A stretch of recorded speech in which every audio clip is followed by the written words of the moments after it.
this interview. Kelly, make it way. Thanks everyone for being here tonight.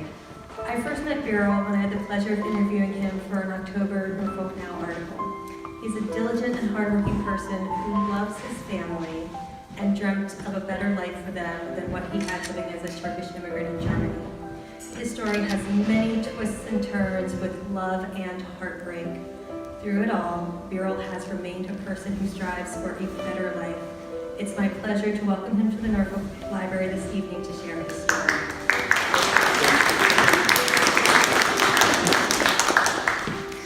Okay, first I want to thank Kelly to make this happen today. Thank you so much. So, good evening to all of you for joining me today, this evening. Thank you so much. It is my first time ever that I'm talking to a crowd. Not even at school, I'm really nervous. We're all friends.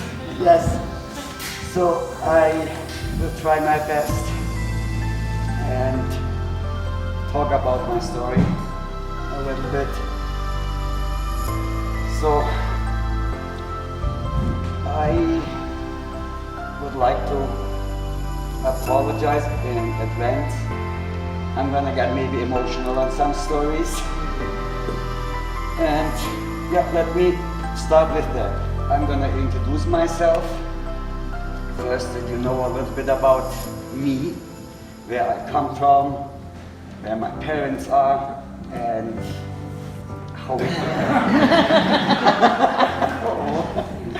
how we ended up here in Norfolk.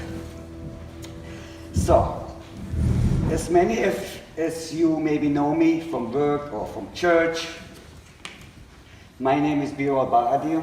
I'm 55 years old, and this is my first book ever, which I published. I'm a first-time author.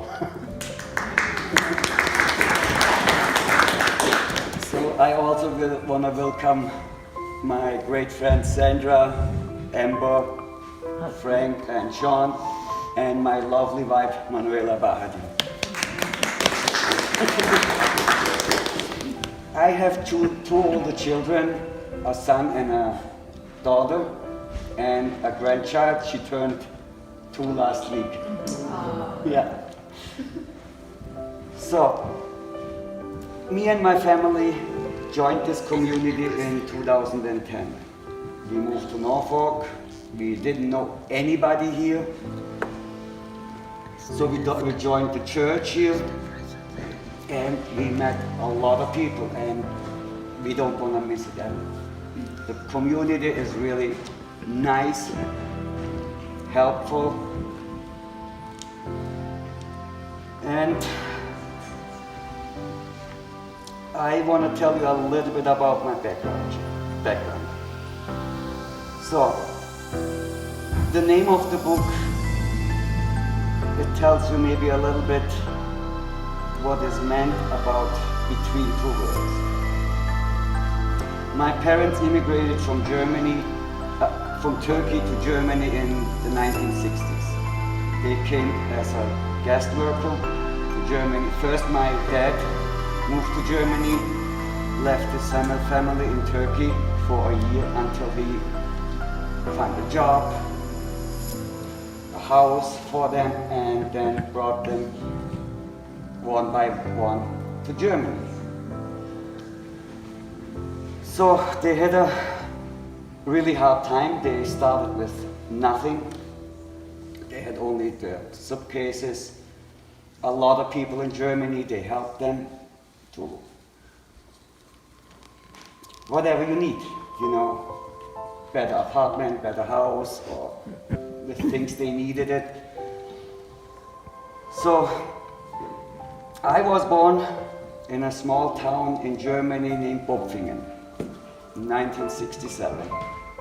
And my childhood was not easy. I faced a lot of hardship and identity crisis. The problem was, through growing up in a family who's different. They are Muslims. They act different, they cook different. They don't speak the language, what you used to do as a child. You learn German at school. You have German friends. You feel like you are a German. You want to fit in. But then you come home. It's a whole different story. You feel like a stranger. You see, we talk Turkish. Sometimes I didn't understand because honestly I didn't want to belong there because I was growing up more German. So even my siblings, they didn't accept me because I was different than them. I had a German girlfriend, I had German friends, I taught German. I did not pray with them, I did not go to the mosque. So I was a stranger in my own family. I did not eat that food, what they cooked. What I ate is, I made a cheese bread for myself and a tea.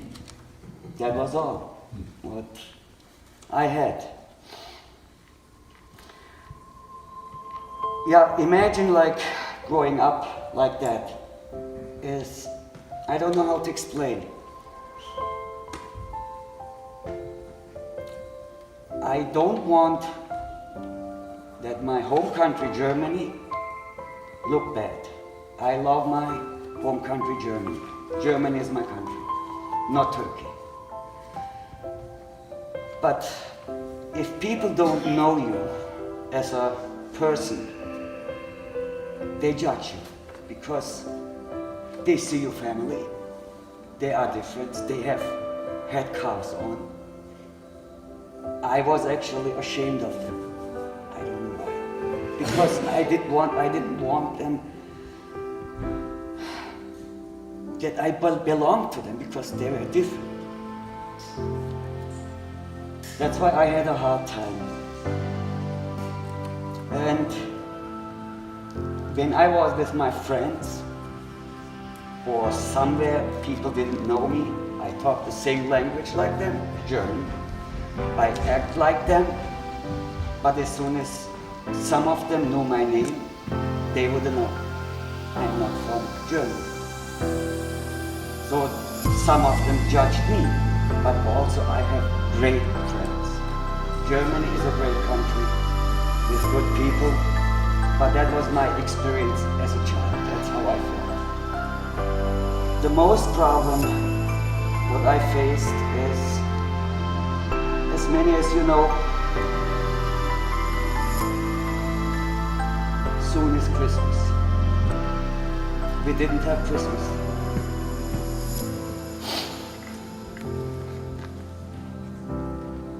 So I learned all the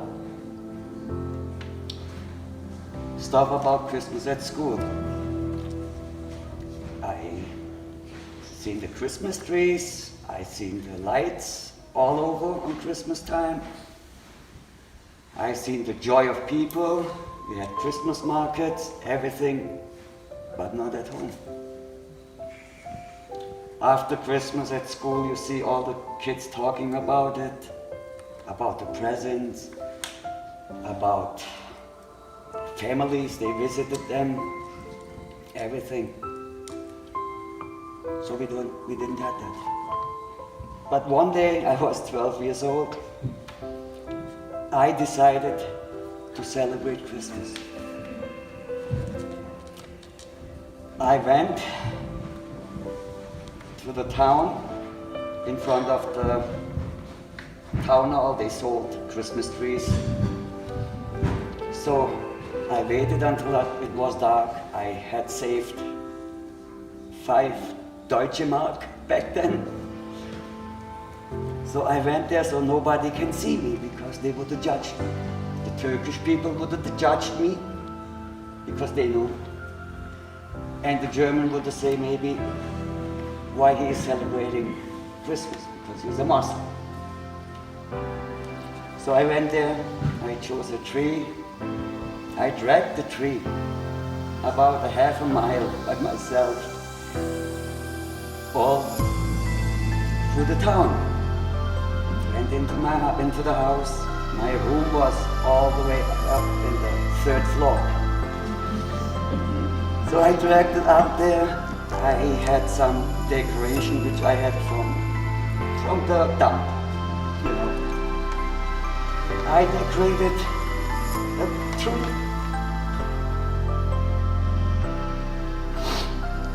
I'm so sorry.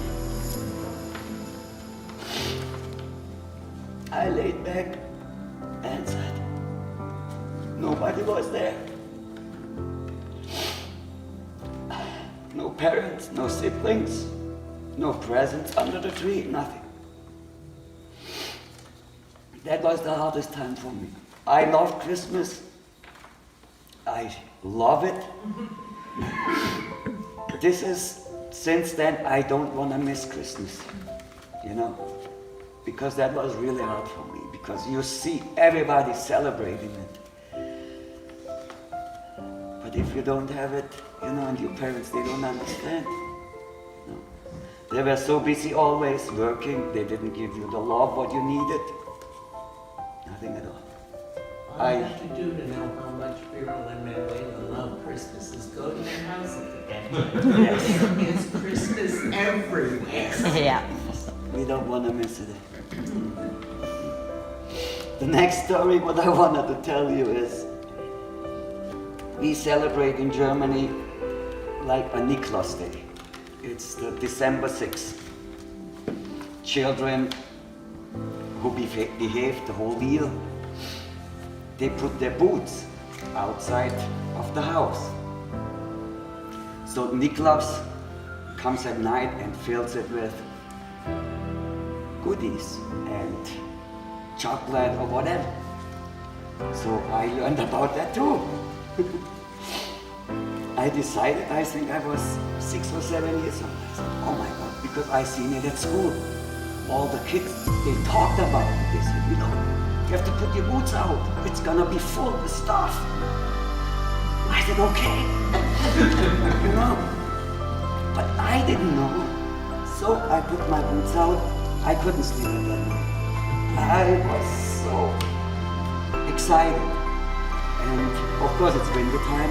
I woke up, I run out, open the door. The boots are full with snow. You know, I didn't understand why. Because my parents didn't know, and as I grew up, I learned that parents, they do that. They put sweets in there and all this stuff. And I must tell you, since I met my wonderful Manuela, every year, I do it.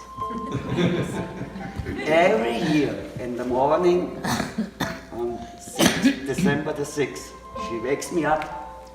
She says, wake up, wake up. Nikolaus was here. And she brings me presents.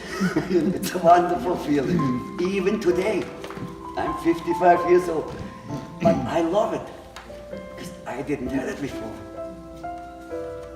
I mean, you're never too old for presents. No. Yeah, that was actually the story about my background. I really wanted to be a German, not a Turk. I don't know why. I did not fit in. Maybe if I were to get more attention from my Turkish people, yes, but they did not see me as a Turk. You know, they say, you're German, you do this, you don't believe in that. You're a German, okay. Then you have, from the other side, you're Turk, your name is different. Your parents are from there, so you are between. That's why the name of the book is Between Two Worlds. I am so happy, so grateful to be here in the United States. No one judges where you're from, how your name is. Okay, there are bad people and good people everywhere. You know, you feel free. You know, you are not afraid if someone asks you, where are you from? What is your name? You know they don't judge you. It's like, it's home for me. It is really home. You know, and all the people here in Norfolk, not even Norfolk, but the most people in Norfolk, they help me a lot. Church, Pastor Eric, Bill, Jeannie, all the other people, they help me to pay my bills. They help me with emotional feelings. So I wanted to talk a little bit about how we came here to the United States. That is really hard for me. So as you know, I wanted to escape. I wanted to escape from my own family, from my siblings, from my parents, because I couldn't deal with it. They didn't accept me anyway. I didn't have that love. The only love what I had was my wife and my family. That was the most important thing. She never judged me. She knew from the first beginning. My parents were from Turkey, but she knew I was different. She knew I wasn't a Turk. So we decided to move to the United States because I was here a couple times on vacation and I loved that country. I loved the people. When I was here on vacation, I met some friends. And one last friend, back then he wasn't married. He knew about my dream. One day I want to live here. So I went back to Germany. I talked to him. I had contact with him through the phone, email. He was a friend. So one day he called me. He said, you know, I am married now, and I talked to my wife about you and your family. And she went to the lawyer and asked the lawyer if she could sponsor for us if we would come to the United States. That was an opportunity for us. You know, I said, oh my God, you can escape all this, what you saved, what you faced with your family and with some other people. So I talked to her on the phone, and she seemed nice, you know, helpful. She told me she was a nurse. She made enough money that she can sponsor for me and for my family when we come to the United States. I trusted her. I mean, we made everything ready. It took us a while to get ready, cancel my job, cancel the school for the kids, sell everything what we had. At the meantime, she told me she found a house for us in East Greenbush, upstate New York, and that it was a duplex. She said she's gonna live in one part and me and my family can move into that part so she can help me with all the others. It was great. So I sent her money once a while to pay the rent for the house, to get the kids' rooms ready. She even asked me what color they liked the rooms. She bought a car for us. She did the insurance for the car, what she told me, or the email on the phone. So we decided to move to the United States. We applied for our visitor visa. We became the visa for 10 years, but it was a visitor visa. And that lady, she knew actually, she said, it's not a problem if I sponsor for you guys. We can convert it to a work visa. Okay.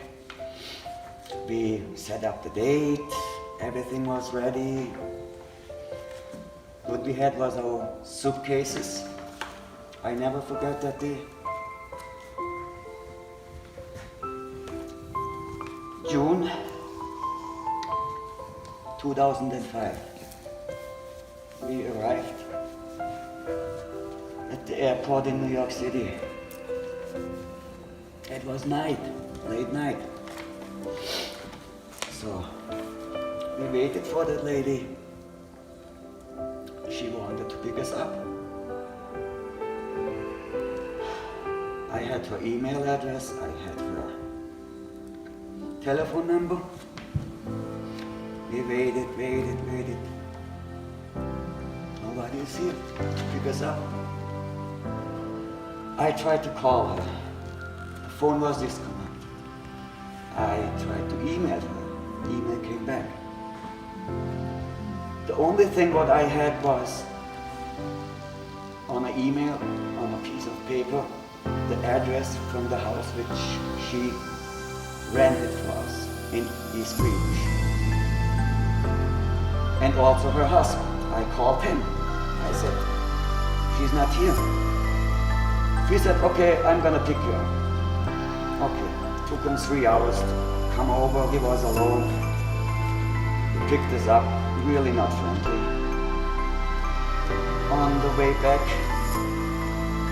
to Albany, he lived in Albany in a small apartment. He told us, like, oh yeah, I'm not married to her anymore.